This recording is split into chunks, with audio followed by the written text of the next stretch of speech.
Nehemiah 2 from the Net Bible. Nehemiah is permitted to go to Jerusalem.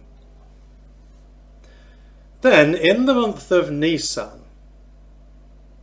in the 20th year of King Artaxerxes, when wine was brought to me, I took the wine and gave it to the king. Previously I had not been depressed in the king's presence, so the king said to me, "Why do you appear to be depressed when you aren't sick? What can this be other than sadness of heart?" This made me very fearful. I replied to the king, "O king, live forever. Why would I not appear dejected when the city with the graves of my ancestors lies desolate and its gates destroyed by fire?" The king responded, "What is it you are seeking?" Then I quickly prayed to the God of heaven and said to the king, "If the king is so inclined, and if your servant has found favour in your sight, dispatch me to Judah, to the city with the graves of my ancestors, so that I can rebuild it."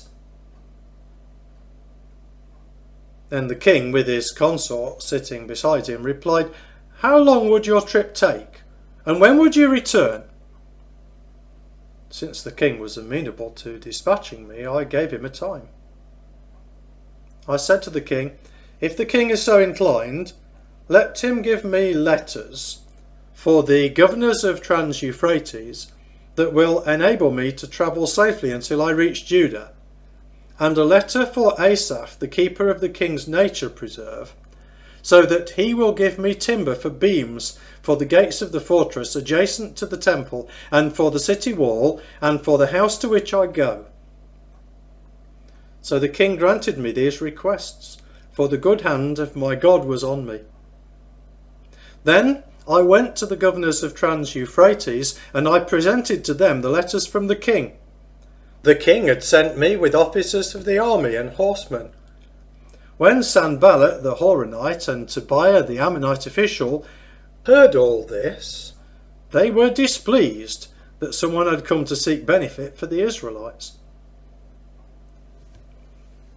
Nehemiah arrives in Jerusalem. So I came to Jerusalem. When I had been there for 3 days, I got up during the night along with the few men who were with me, but I did not tell anyone what my God was putting on my heart to do for Jerusalem. There were no animals with me, except for the one I was riding. I proceeded through the valley gate by night, in the direction of the well of the dragons and the dung gate, inspecting the walls of Jerusalem that had been breached, and its gates that had been destroyed by fire.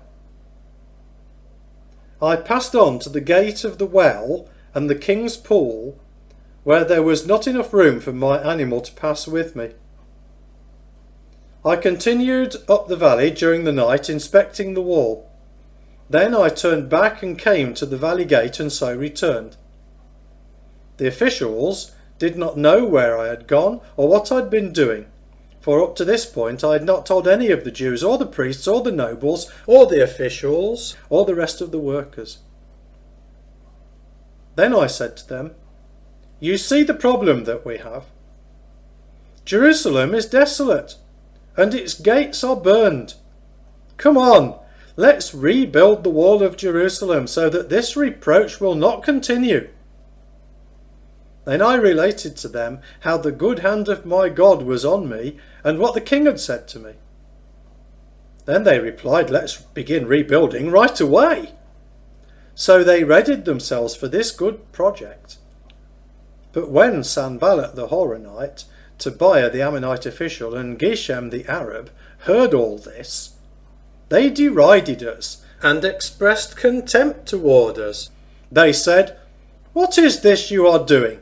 Are you rebelling against the king?" I responded to them by saying, "The God of heaven will prosper us. We, his servants, will start the rebuilding. But you have no just or ancient right in Jerusalem."